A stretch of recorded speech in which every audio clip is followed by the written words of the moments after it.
Ambos consejos eran sabios, sin duda, pero tardíos. En realidad, el día en que Fermina Daza descuidó un instante la lección de lectura que estaba dándole a la tía y levantó la vista para ver quién pasaba por el corredor, Florentino Ariza la había impresionado por su aura de desamparo.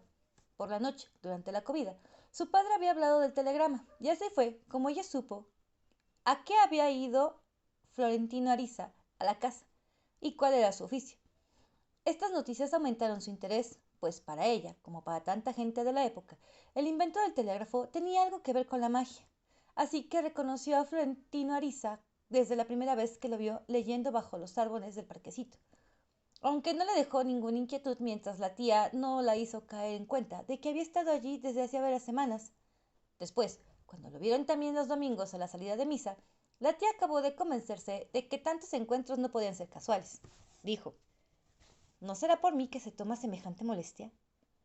Pues a pesar de su conducta austera y su hábito penitente, la tía escolástica Daza tenía un instinto de la vida y una vocación de complicidad que eran sus mejores virtudes, y la sola idea de que un hombre se interesara por la sobrina le causaba una emoción irresistible.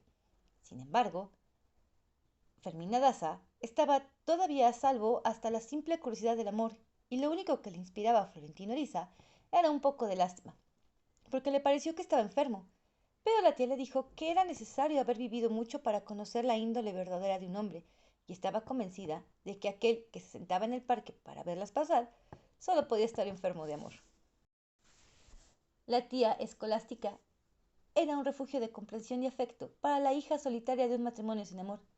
Ella la había criado desde la muerte de la madre, y en relación con Lorenzo Daza se comportaba más como cómplice que como tía.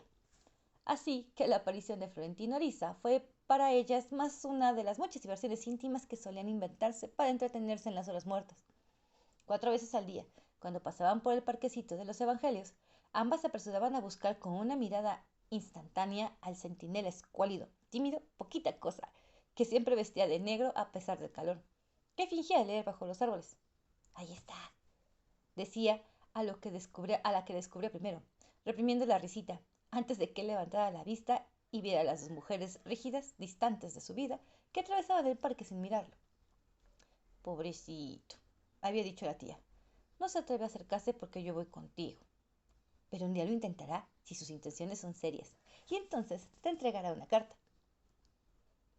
Previniendo toda clase de adversidades, le enseñó a comunicarse con letras de mano, que era un recurso indispensable en los amores prohibidos. Aquellas travesuras desprevenidas, casi puriles, le causaban a Fermina Daza una curiosidad novedosa, pero no se le ocurrió durante varios meses que llegara más lejos. Nunca supo en qué momento la diversión se le convirtió en ansiedad y la sangre se le volvía de espuma por la urgencia de verlo. Y una noche despertó despavorida porque lo vio mirándola en la oscuridad de los pies de la cama. Entonces deseó con el alma que se cumplieran los pronósticos de la tía, y rogaba a Dios en sus oraciones que él tuviera valor para entregarle la carta, solo para saber qué decía. Pero sus ruegos no fueron atendidos. Al contrario, esto sucedía por la época en que Florentino Ariza se confesó con su madre y ésta lo decidió a entregar las 70 folios de recribos, así que Fermina Daza siguió esperando todo el resto del año. Su ansiedad se convertía en desesperación a medida de que se acercaban las vacaciones de diciembre, pues se preguntaba sin sosiego qué iba a hacer para verlo y para que la viera durante los 3 meses que no iba al colegio. Las dudas persistían sin solución la noche de Navidad, cuando le estremeció el presagio de que él estaba mirándola entre la muchedumbre de la misa de gallo, y esa inquietud le desbocó el corazón. No se atrevió a volver la cabeza, porque estaba sentada entre el padre y la tía, y tuvo que sobreponerse para que ellos no advirtieran su turbación. Pero en el desorden de la salida lo sintió tan inminente, tan nítido en el tumulto, que un poder irresistible lo obligó a mirar por encima del hombro, cuando abandonaba el templo, por la nave central. Y entonces vio a 2 palmos de sus ojos los otros ojos de hielo, el rostro lívido, los labios petrificados por el susto del amor. Trastornada por su propia audacia, se agarró del brazo de la tía escolástica para no caer, y ésta sintió el sudor glacial de la mano a través del mito de encaje, y la reconfortó con una señal imperceptible de complicidad sin condiciones.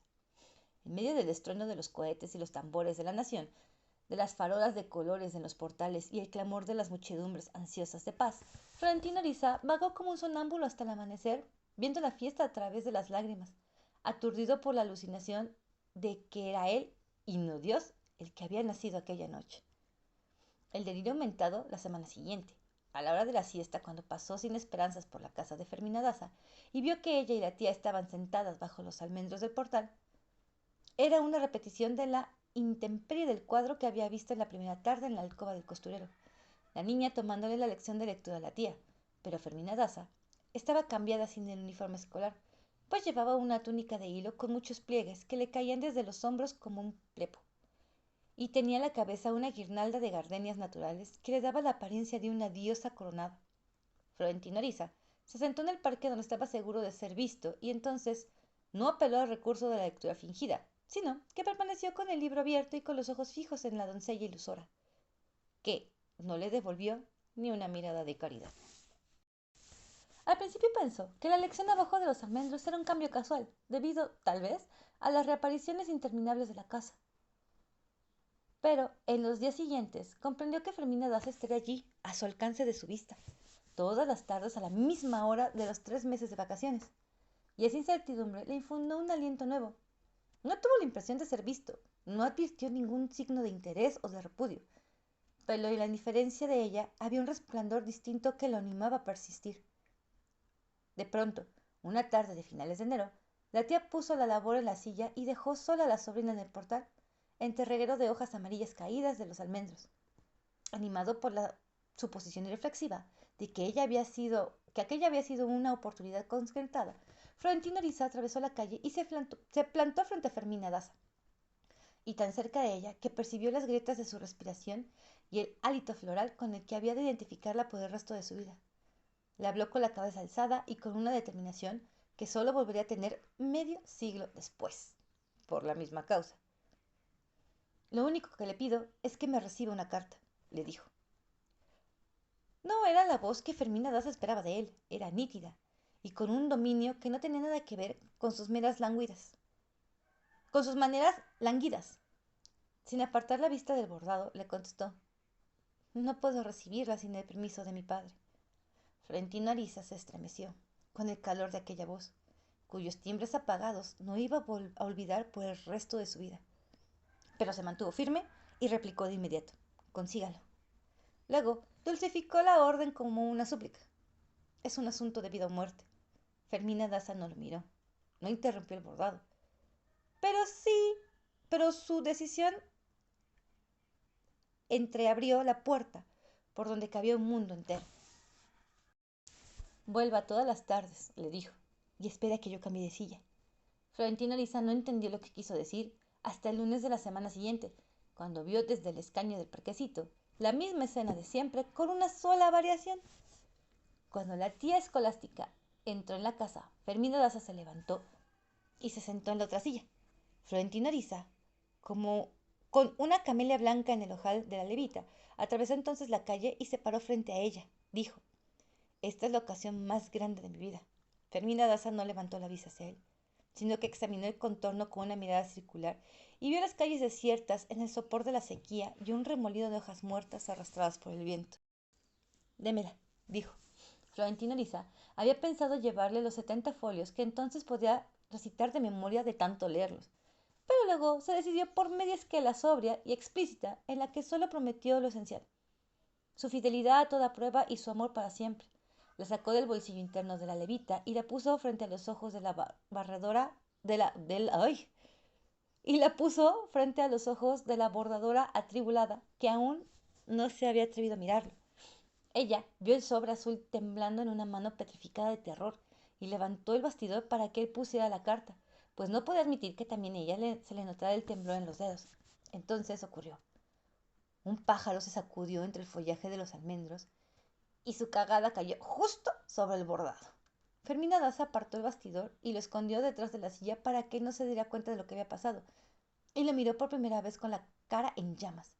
Florentino Ariza, impasible con la carta en la mano, dijo: Es de buena suerte. Ella se lo agradeció con su primera sonrisa y casi le arrebató la carta. La dobló y la escondió en su corpiño. Él le ofreció entonces la camelia que llevaba en el ojal. Ella la rechazó. Es una flor de compromiso. Enseguida, consciente de que el tiempo se le agotaba, volvió a refugiarse en su compostura. Ahora váyase, dijo, y no vuelva hasta que yo le avise. Cuando Florentino Lisa la vio por primera vez, su madre lo había descubierto desde antes de que él se lo contara, porque perdió el habla y el apetito y se pasaba las noches en claro dando vueltas en la cama. Pero cuando empezó a esperar la respuesta a su primera carta, la ansiedad se le complicó con cagantinas y vómitos verdes. Perdió el sentido de la orientación y sufría desmayos repentinos. Y su madre se aterrorizó, porque su estado no se parecía a los desórdenes del amor, sino a los estragos del cólera. El padrino de Florentino Ariza, un anciano homeópata que había sido el confidente de Tránsito Ariza desde los tiempos de Amante Escondida, se alarmó también a primera vista con el estado del enfermo, porque tenía el pulso tenue y las respiraciones arenosas, los sudores pálidos de los moribundos. Pero el examen le reveló que no tenía fiebre ni dolor en ninguna parte.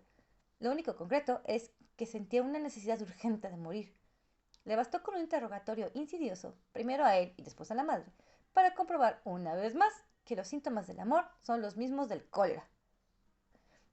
Prescribió infusiones de flores de tilo para atender los nervios y sugirió un cambio de aires para buscar el consuelo de la distancia. Pero lo que anhelaba Florentino Ariza era todo lo contrario, gozar de su martirio. Tránsito Ariza era una cuarentona libre con un instinto de felicidad malogrado por la pobreza y se complacía en los sufrimientos del hijo como si fueran suyos. Le hacía beber las infusiones cuando lo sentía delirar y lo arropaba con mantas de lana para engañar a los escalofríos, pero al mismo tiempo le daba ánimos para que se solazara en su prostración,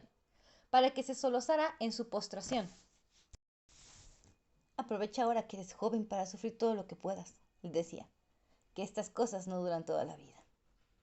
En la agencia postal, por supuesto, no pensaban lo mismo. Florentino Ariza se había abandonado a la desidia y andaba tan distraído que confundía las banderas que anunciaban la llegada del correo.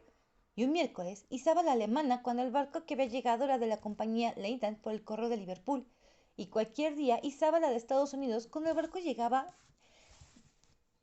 desde, desde la Compañía General Transatlántica con el correo de Saint Nazarin. Aquellas confusiones del amor ocasionaban tales trastornos en el reparto y provocaba tantas protestas del público que si Florentino Ariza no se quedó sin empleo fue porque Lotario lo mantuvo en el telégrafo y lo llevó a tocar el violín en el coro de la catedral. Tenían una alianza difícil de entender por la diferencia de edades, pues podrían haber sido abuelo y nieto, pero se llevaban tan bien en el trabajo como en las fondas del puerto, donde iban a parar los trasnochados sin escrúpulos de clase, desde los borrachitos de caridad hasta los señoritos vestidos de etiqueta que se fugaban de las fiestas de gala del club social para comer labranche frito con arroz de coco. Lotario solía irse por allí después del último turno del telégrafo y muchas veces amanecía bebiendo ponche de Jamaica y tocando el acordeón con las tripulaciones de locos de las goletas de las Antillas. Era corpulento, atortugado, con una barba dorada y un gorro frigio que se ponía para salir de noche, y solo le faltaba una ristra de cámpulas para ser idéntico a San Nicolás. Al menos una vez por semana terminaba con una pájara de la noche, como él las llamaba, de las muchas que vendían amores de emergencia en un hotel de paso para marineros. Cuando conoció a Florentino Ariza, lo primero que hizo, con un cierto deleite magistral, fue iniciarlo en los secretos de su paraíso. Escogía para él las pájaras que le parecían mejores, discutía con ellas el precio y el modo, y le ofrecía pagar con dinero suyo el servicio adelantado. Pero Florentino Ariza no lo aceptaba, era virgen, y se había propuesto no dejar de serlo mientras no fuera por amor.